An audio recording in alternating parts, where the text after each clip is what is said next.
You wanted the best. You've got the best podcast. The hottest podcast in the world. The Chris Voss Show, the preeminent podcast with guests so smart you may experience serious brain bleed. The CEOs, authors, thought leaders, visionaries, and motivators. Get ready. Strap yourself in. Keep your hands, arms, and legs inside the vehicle at all times, because you're about to go on a monster education roller coaster with your brain. Now, here's your host, Chris Voss. I'm Chris Voss here from the ChrisVossShow.com. There you go, ladies and gentlemen. There are these things that makes it official. Welcome to the show. We certainly appreciate it. As always, the Chris Voss Show is a family that loves you but doesn't loan you money, so please stop asking. But we certainly enjoy that you enjoy the show, you enjoy listening to all the wonderful guests, the brilliant minds that we have on the show, the CEOs, the billionaires, the White House presidential advisors, the Pulitzer Prize winners, all the people who share with you their great ideas, their great journeys of life, their conundrums, how they solved them, how they got over them, and how you can too. And remember, you're never alone in the world. Human beings, we all kind of have similar problems. We just have to find the right people that have solved them and take their toolkit and go, hey, we can survive just about anything. Just about anything. Hope springs anew, as it were. Anyway, guys, go to goodreads.com/Chris Voss, LinkedIn.com/Chris Voss, Chris Voss, one of the TikTokity, and all those crazy places on the internet. Today, we're going to be talking about a wonderful young lady and some of her insights and things that she helps her clients get through. She's the author of the latest free branding workbook that you can download for free on our website called Build Your Brand in 15 Minutes. So we're going to talk about why it's important to build a brand and everything else. She helps introverted, yeah, she helps both of them. Lindsey Evans-Mayhew helps introverted business owners use their secret strength to grow a base of committed customers. She is a serial entrepreneur with a wealth of expertise in marketing, psychology, and biology, blending science, math, and art to create innovative strategies, which is pretty much what you have to do now as an entrepreneur. You got to wear all the hats. She published 6 Amazon best-selling new releases, genetically engineered a jellyfish. Well, that's interesting. And served on the board of an international healthcare charity. Welcome to the show, Lindsey. How are you? Thank you. I hope that I blow some minds today, but stop short of brain bleeds. Well, wait, with blowing up minds, I have this image of Michael Mann sort of stuff. Stay in your stall, but expand your horizons, what you think you could do. So we're going to blow up some brains today. Lindsey, give us your .coms. Where can people find you on the interwebs? Sure. Evans-Mayhew.com is a great place to start. That's where you can download your free branding booklet and also find me on LinkedIn, Instagram, Facebook, all the normal social media places. Definitely entrepreneurs are always wearing lots of hats, and marketing can be a hat that fits uncomfortably for a lot of introverted business owners. That doesn't seem to be your problem, though, Chris. No, I was an introvert though when I was younger. And I bring that up because people say I'm an introvert, and I'm like, you can change. It's definitely possible to become an extrovert. I'm living proof. I mean, once you become a CEO, you've got to run your mouth off all the time. So I just finally broke and became an extrovert. So I'm living proof. There is hope, folks. So give us a 30,000 overview of what's inside your book. Well, I don't have a brainwashing program to turn people from introverts to extroverts, but it is true that all of those skills that you associate with being a great public speaker and networking and are things that you can build. I was definitely really excited and into theater in high school, but I was more the stage manager than the actress in the front of this. And now, I've given international talks. I have introduced Rita Award winners. So, being in front of a whole bunch of people is no longer something that bothers me. And so it sounds like this is similar to your journey through life, that you're helping clients through, and being maybe being an introvert at one point in time, and then showing them how they can overcome it. Basically, was overcome the right word, or just how to get better chops at it, or how would you Overcome isn't quite the right word. So I still identify as an introvert, and so do about 57% of business owners. So being an introvert is day-to-day life. Yeah. I would rather have a little bit less stimulation. To recharge, I'd rather have, the quiet bubble bath than go to a rock concert. Some people would go to a rock concert and be so hyped afterwards. Yeah. And some people crash. Let's talk about what an introvert is. Give us a floor definition so that we can have that. Say someone's out in the audience and maybe they haven't figured out they're an introvert yet. What is an introvert according to you? So when you interact with big groups of people, do you feel energized or exhausted afterwards? You can like people and be very socially aware and very socially polished and still be an introvert. It's just being an introvert means networking with a lot of people takes more energy than it would for someone who's an extrovert.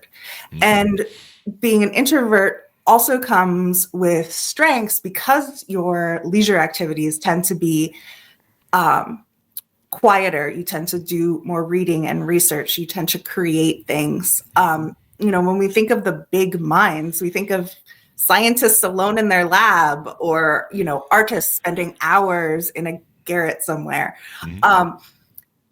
Those are the inventors and the visionaries often, but they don't always have those communication skills, and they don't always find it comfortable to get out and talk to huge groups of people or post their whole life story on Instagram. And a lot of marketers, people who tend to say, oh yeah, communications is what I want to major in college. And I know that all I want to do is talk to people all day.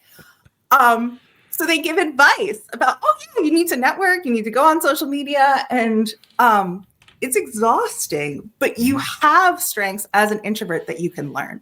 So maybe you're an incredible writer. Maybe you have all this expertise that you can put into bite-sized pieces that can pull people in. So writing and stuff is good.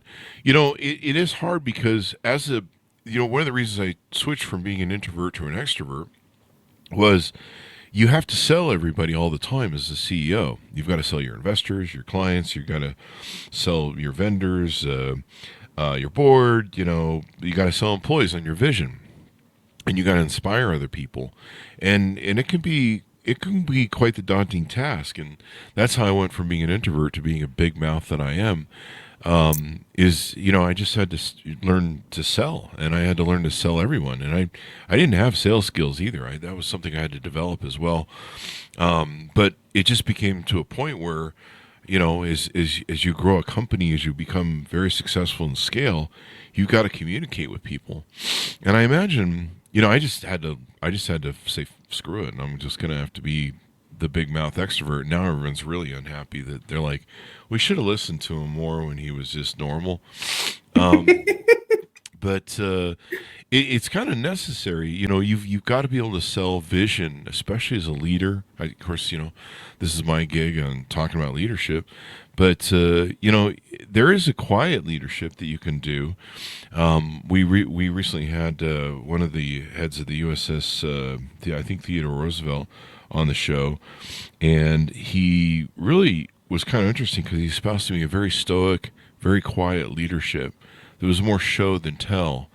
And that kind of changed some of my minds because I'm used to being a soapbox sort of CEO, getting on the soapbox and, blasting out the vision message and then blasting it to the investors and blasting it to the board and, making sure everyone's up to speed. But I can see why that's hard. And you said it's about 50% of people, huh? Yeah. Some statistics that I've read said 57. So slightly more. And then, of course, that does change when you're in different industries. So I have a science background. My background is in microbiology. And then I went to graduate school in psychology, and I worked on creating science curricula.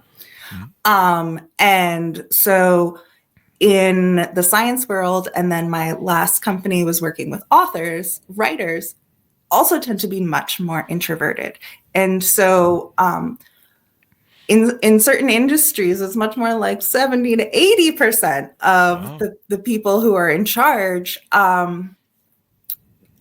don't enjoy being on a stage, fireworks going, telling about their new product launch. And they're like, how do we communicate in a way that is comfortable, that uses our skills, that might look different? It might be a quiet sort of leadership. It might be a values-based leadership where I feel uncomfortable promoting myself and my brand for a profit-based company.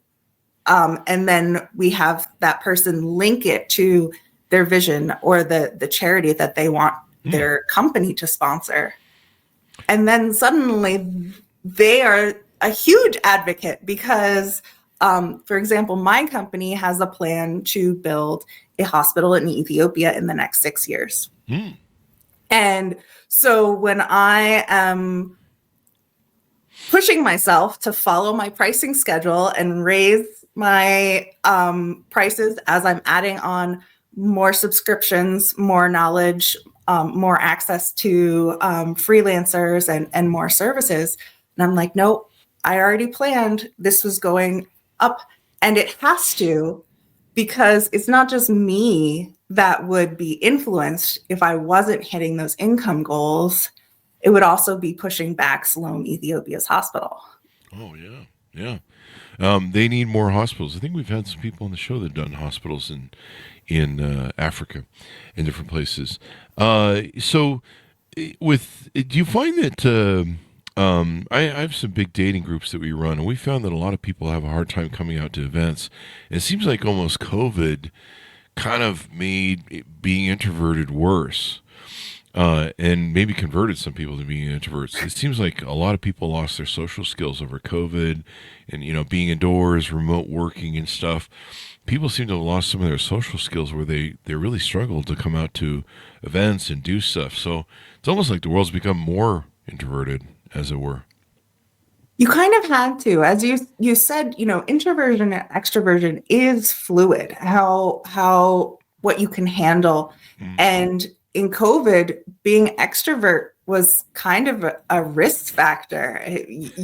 You couldn't be around people. And so you had to find other ways to connect with people, whether you're doing, Zoom get-togethers with your friends, whether you were just clinging to your close family and spending a lot of time with them, or picking up some more introverted hobbies to fill your time and getting in new patterns. But again, you can raise your tolerance, and you can give yourself easy wins and learn that you can actually do this. And I think sometimes I come home from events sometimes tired, partially because I usually have to host them. So there are some times when I feel kind of tired of dealing with everybody and everything. So I think I don't know, maybe I have some still latency under there where, I can be on for a long time. I could be, when we do like CES show or other events, I'm on for 6 hours or so, 8 hours.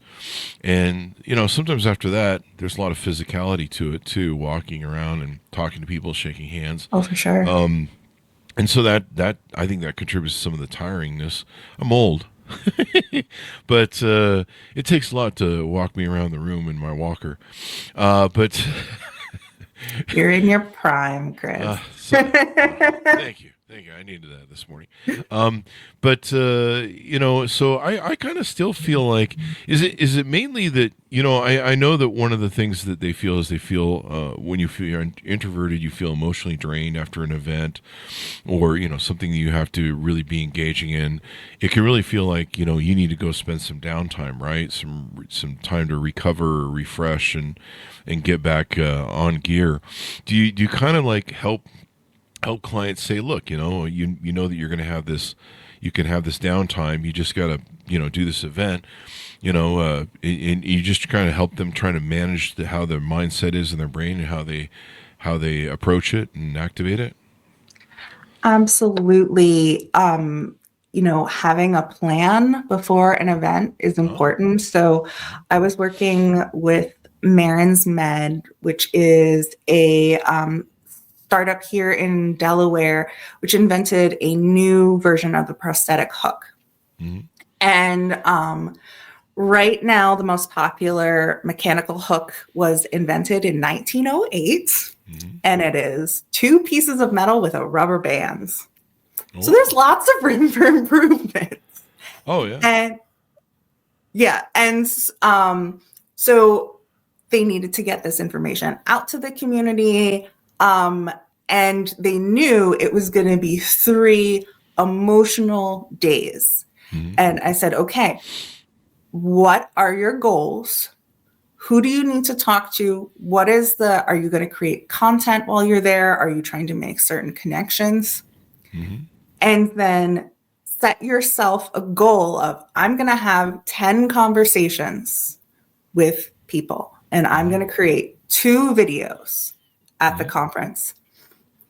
And then also set breaks, because you need them. Yeah. Because your brain uses 10 times as much energy as any other part of your body.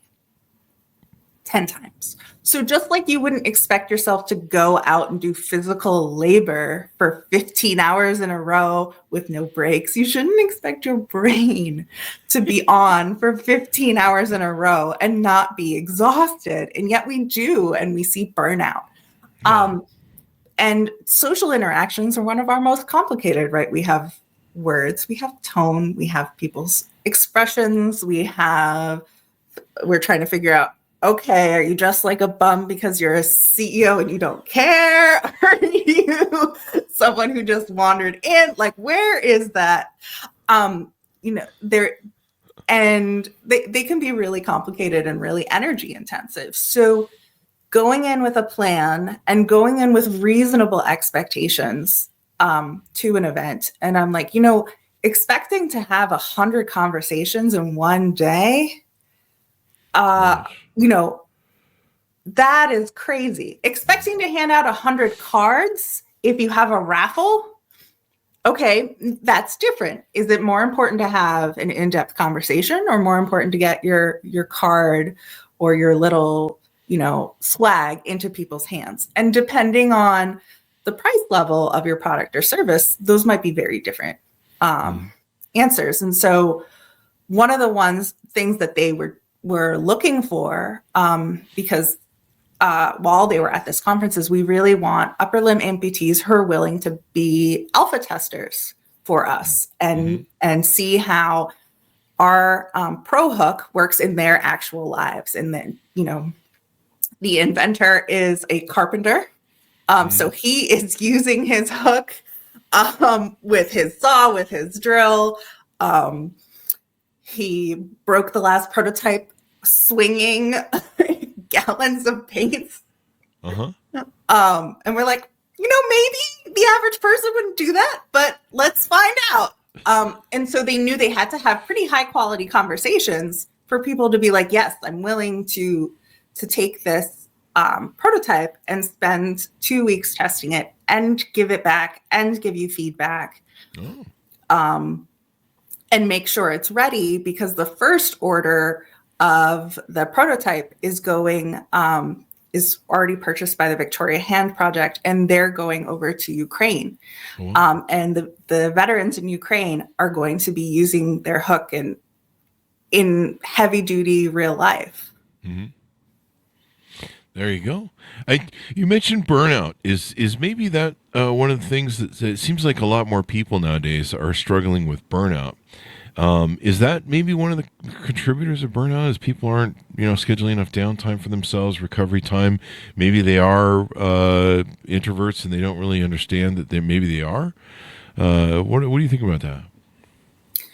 So one of the things that I talk a lot about my coaching clients is how they're managing their their time, and scheduling time where you are off is definitely important. And as an entrepreneur, as somebody who wears a lot of hats, it's easy to constantly have your phone, to constantly be checking your social media, to be thinking of solutions to problems. And that, again, 10% more energy is being used by those 4 pounds of gray matter than the rest of your body. Yeah. So, when you're scheduling, okay, I'm on social media, I need to engage with social media in order to get engagement back. Give yourself a time that's otherwise not very productive time. It doesn't take much energy to write. Congrats, that looks really fun. But I have a timer on each of my social media accounts. And if I'm on it for longer than I have decided beforehand I should be on for engagement, it will just kick me out. Really? It kicks you out? Yep. Wow. Yep. It's set the systems up beforehand and let the systems help you. I like that. Because they're designed to be addictive. Oh, they're designed to suck your time, and you don't have extra time as a business owner. Yeah, that's funny. Maybe I need that because I during the pandemic I'd get on TikTok and I'd just be like, I'm going to watch a couple TikToks and fall asleep, and then 4 hours later the sun's coming up and I'm like, wait, I was just watching a few TikToks, and so there's that. But yeah, it's having social media, and avoiding that doom scrolling that you can get in with social media and stuff, where you're just like sitting there after a while going, holy, the world is going to hell and the sky is falling and yada, yada, yada. It could be a little difficult that way. But, I see a lot of people with burnout. In fact, we were discussing how we can't get more people out to events and they just tell us they're afraid to meet people. And we'll, because we're running these dating events, and so we'll ask them, how come we can't get more people out to meet in person? Because clearly dating apps aren't working. And people are telling us that, we have a lot of flakiness. People don't show up. We have a lot of no-shows and stuff like that. And, they'll RSVP, but they won't show. And are they free events or paid? Yeah, they're free too. Yeah. Don't do that. Oh, really? Okay. Yes. So even if they've charged $5, then they have the sunk cost fallacy. Be like, well, if I don't go, I will have lost $5. $5. It doesn't have to be much, but there's a huge difference. And try it. Have one premium one where you charge more and see if that improves your RSVP rate. But when you're pricing something, the value and the price are linked in someone's head. And you can make it more valuable just by charging more money, especially advice, especially experiences. When someone's going to a dating app, you said, and they have to spend 30 minutes filling out the profile, and then they have to pay $20 a month just to be on this app. Well, they're more committed to actually using that app. And you've weeded out people who were not really that interested yet, not really that committed. Yeah. I was in the dating world for a while, and I saw a huge difference in the quality of people who are on paid apps versus free apps, even if it wasn't that much of a charge. Yeah, because you got to be rich to be able to afford those paid apps. No, I'm just kidding. You got to value finding love. Value finding love. And I'm just using this as an example of if you want to get something achieved in your life, whether you're a leader, whether you're a business, whether you're dating, you've got to get out and meet people. You can't just sit at home and be like, I hope this whole thing works out with with me finding my person by just me sitting at home watching TV all day. Like they're just going to come knock on the door and be like, and customers the same way. If you own a business, customers are going to knock on your door and go, hey, we have these piles of money in the car we want to spend. Do you have a business or something we can spend it on? It's not how it works. And there was an article. I brought that up because there was an article recently that came out in. I'll see if I can find it really quick, and it talked about how people are really suffering from more introvertness than ever before. It was The Guardian. People feel they don't owe anyone anything, in the rise and flaking out of social plans. And it basically talked about how people, a lot of it seems to be burnout. They just feel like, they're just between the social media yelling at them all day long. They've got the wives, the kids, they got the husbands, they got the jobs that the emails come after 5 o'clock. It's kind of interesting how some countries have banned where employees, don't have to respond after work hours to emails and company requests. And so I think people are burnt out from a lot of different areas and stuff. I think that's part of it. I don't know. I haven't read that particular article, but The Guardian is a pretty reputable source. I think that some people are replacing some of the socialization that would have happened face-to-face with online communities. Oh. And as introverted founders, you can take advantage of that by building a community that's based on social media, or building a community where the relationship is based on email, where you're sharing a personal story, a cute picture, and people are very risk averse now. They want to get something without risking rejection, without risking loss. Okay. And so when you have a dating event and you're like, well, on one hand, you have the chance to find the love of your life. That's incredible, right? Yeah. And it's like, well, on the other hand, you have the chance of social rejection. And that is also not cool. So how do you even that out to make someone more excited of, I think there's someone who's really going to be a candidate, or I think there is a setup where the risk of rejection, the risk of feeling awkward and weird is very low. Mm-hmm. And so working on both of those together can help someone get over those qualms of, do I really want to go to this event? Am I really committed to this event? Everyone who is looking at buying a service or a product is trying to fulfill a need. And Maslow's hierarchy of needs, taught in every Psych 101 class, you have your physiological needs, what you need to keep your body alive, right on the bottom, right? Mm-hmm. You need food, you need water, you need shelter, you need medicine if you're sick. Coffee. And then you have your economic needs. You need to make a living. You need to be able to pay for shelter. You need to stability. Like, okay, I have enough money for this week, and I don't know where I'm getting it for next month. That is very important.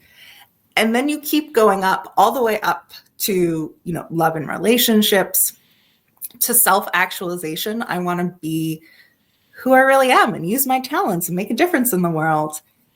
So when you plug into all of that, when you can identify what you're actually selling, because you're not just selling an event, right? Mm-hmm. You're selling this connection. You're selling this vision of the future. You're selling something that's much more intrinsic.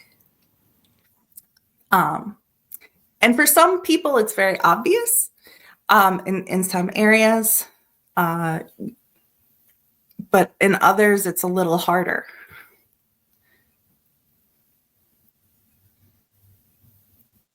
I can't hear you, Chris. You bring up some good points. Is part of the makeup of being an introvert that fear of rejection, or is it just the draining of energy? Part of the makeup of an introvert is that negative things are more negative and positive things are not as positive, which sounds like they're depressed, but not necessarily. They're more cautious. Okay. They can be more fear driven if they're not more careful. But they're less likely to get in crazy accidents.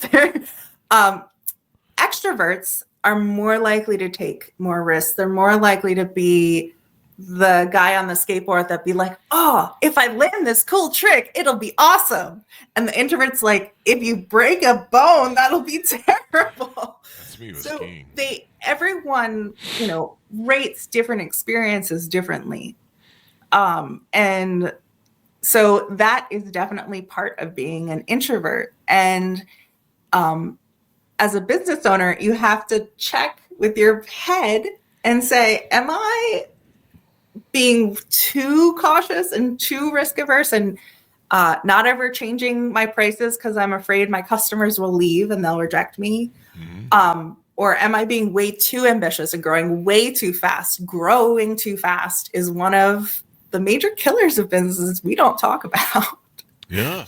And not charging enough, I think, is one of the leading causes of startups not picking up. Because if you don't have enough money coming in, you're not going to make it. That's true. What's the thing about imposter syndrome? Do introverts experience a lot of the imposter syndrome? I think that's kind of some of what you talked about there, led into. Yeah. So imposter syndrome is extremely common in professional and high achieving women in particular. Mm-hmm. Over 80% of women in leadership roles have reported feeling imposter syndrome at some point in their career. Wow. And imposter syndrome is actually a sign of growth. Oh. So your self-image takes about 2 years to update for you to be like, oh yeah, I can do that. Oh yeah, I'm that tall. Just anything. If you've ever, gained or lost weight or your hair changed color and it took you a while to stop being jolted when you looked in the mirror, it takes 1 to 2 years. Wow. So if you are starting a business and you're learning a new skill every week and you're doing things you never thought you could actually do, you're going to have a period where you think you could do less than you're actually doing. And someone comes up and says, hey, do you have a plan for me to bring my book to make it an Amazon bestseller? And be like, oh, I can't do that. I'm like, oh, wait, I've done it 6 times. Okay, I actually can. I just forgot.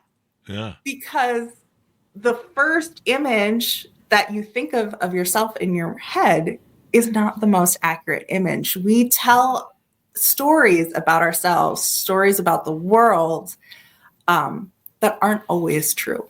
Oh. You have to be careful about what stories of your business, stories of your success you are telling to yourself and you're telling to the world as your brand.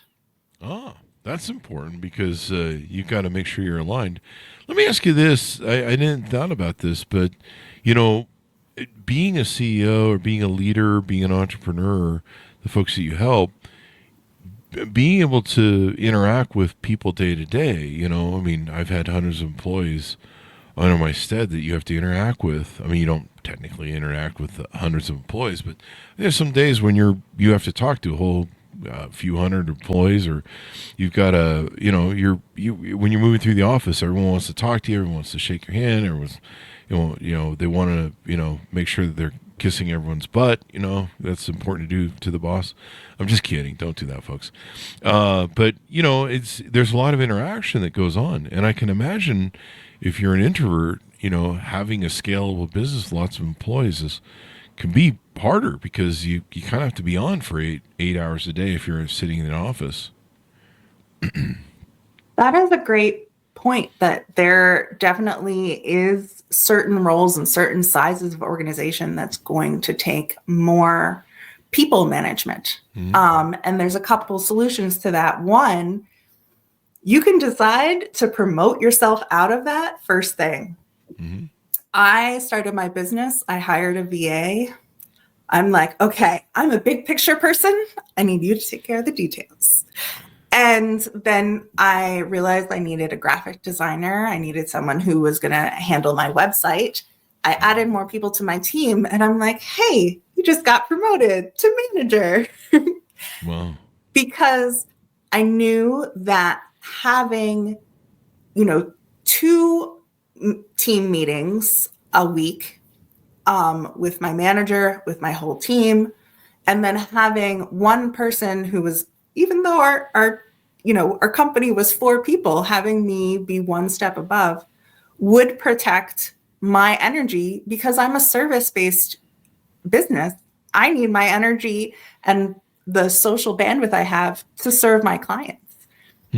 And so then I would batch, okay, the day that I am going on social media and I'm putting on my makeup and real pants and being high energy and funny and silly in front of a camera, I'm going to make all of my videos that day and not try to take care of a client in the afternoon.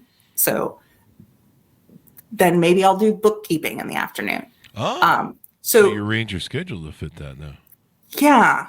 And I know in the software world, it's often very common to have a day, or at least half a day, that is a no meetings section, because coding software is an intensive process that you need to focus.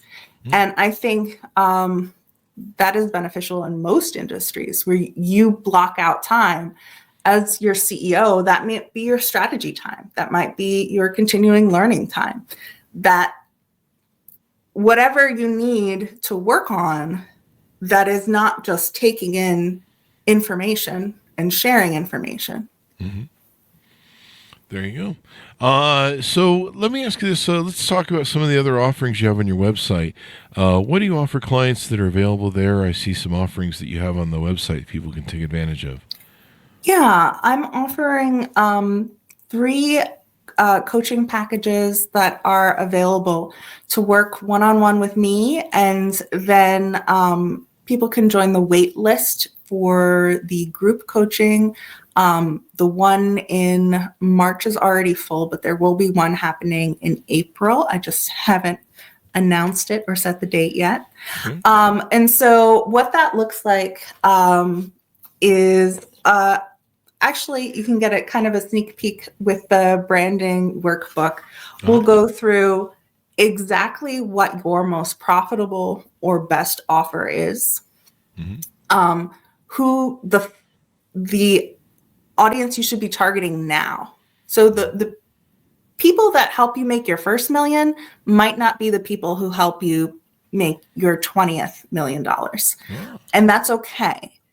Start with the people who are super passionate, start with the people who have deep pockets, start with the people who are easy to access.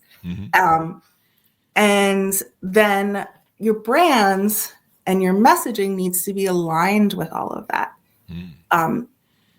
When I was working with Chris Boozer of the Trash Porters, he was a year into his company, and people were very excited about his doorstep offering. So instead of dragging your trash to a dumpster, he was going into apartment buildings and doing a trash valet individual. Wow. I didn't even think about that. That's a business. Well, I should do that. I should. It's actually pretty common in luxury units in California. Oh, really? It's growing, but here on the East Coast, it was almost unheard of. Really? So this is a brand new offering. People are excited about it, but bringing on a new client meant he had to put out for more bins. He had to, and so it would take 3 months before he would recoup the cost of onboarding a client. So I'm looking at his numbers and I'm like, Chris, if I got you 100 clients this month, I'd sink you. Yeah. Like, we have to be strategic about how you grow. So, like, what is the service you provide that actually brings in profit right away? Because right now you just need cash flow. Mm-hmm. And this is the core of your business and you will grow, but you can't outgrow your cash. And he's like, well, when I do pickups and haulings, it's really profitable. I'm able to resell the furniture to a charity store. So anything usable still gets used. So I'm getting paid on both sides. I'm getting lots of leads. Wow. And I'm like, okay, this is the campaign we need to run right now. Yeah. And 3 months later, he broke even for the first time. Oh, wow. By shifting what he was focusing on at the time. Yeah. Yeah, those luxury houses, they throw out some nice stuff. Like a lot of it, I think you can at least take to welfare or Goodwill or something. But yeah, my dad would go looking for stuff. He was a bit of a hoarder when I was young, and we would drive around and he would look for stuff that was in garbages and be like, go grab that ski. And we're like, Dad, it's just one red ski. And he goes, don't worry, we'll eventually find the other one. And did he ever find the other ski? I don't know. No, he didn't. He had a bit of a hoarding problem. So if you, PSA, if you have a hoarding problem, seek some mental health, folks, please. It's a tough disease.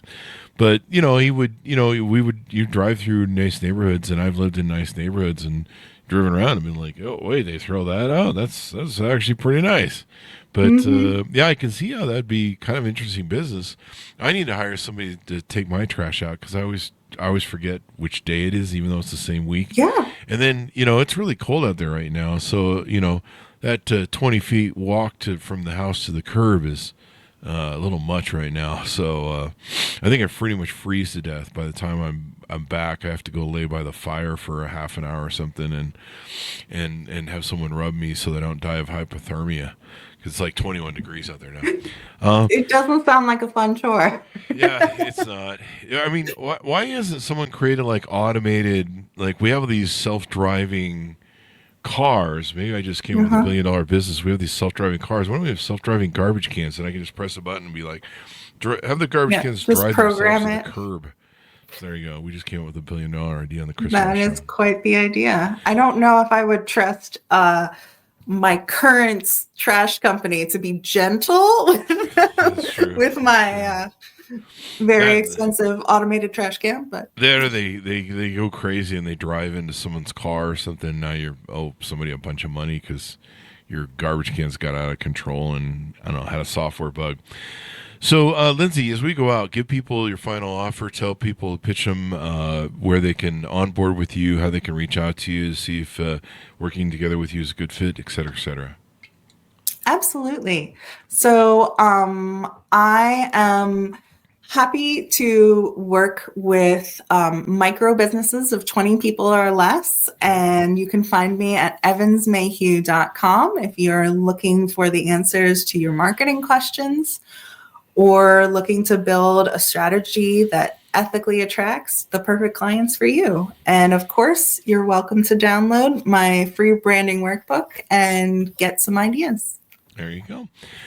You can overcome being an introvert, and there's nothing wrong with being an introvert. I mean, you just it sounds like if you smartly manage your time, if you manage, your exposure time, you give yourself grace for when you need it, you certainly can. My biggest problem of being drained at large events is usually dumb people. And I get a lot of that on Facebook where I get drained over dumb people too, and X. So anyway, they do take a little extra. They do kind of drain you of energy. Luckily, working with business owners, they tend to be pretty interesting, pretty motivated people. So I really enjoy the people I get to work with, which is a huge reason why I started my own business. There you go. There you go. Well, Lindsey, thank you very much for coming on the show. It's been very insightful, and I've learned a lot about introverts, and maybe I'll be nicer to them and quit trying to drag them out of their shell or drag them out to events or understand why they don't show up to stuff. But, yeah, I mean, this is something you have to overcome or try and manage as a CEO, as a leader. You know, if you're going to be exposed to a lot of people and you want to be financially successful, I mean, you just have to do it. I mean, it's not like there's a choice. So, and you can't raise a lot of money and scale your business if you're just sitting in your home looking at the wall. I mean, you gotta get out and interact with people, right? And you can't even coach people if you're too much of an introvert. They're like, "Hey, can you coach us?" And you're like, "I'm afraid to get on calls." That would not work very well. So, Lindsey, I find a hard time believing anyone's afraid of Zoom in 2025. I would hope not. All the years. But I mean, you'd be surprised. I mean, there's a lot of Zoom burnout too, so I'm sure you've seen that. Thank you very much, Lindsey, for coming on the show. Thanks, Ron, for tuning in. Go to goodreads.com/Chris Voss, LinkedIn.com/Chris Voss. Go to her website and download free. It's a free branding workbook. Build your brand in 15 minutes and get to know her better. Thanks for tuning in. Be good to each other. Stay safe. We'll see you guys next time. And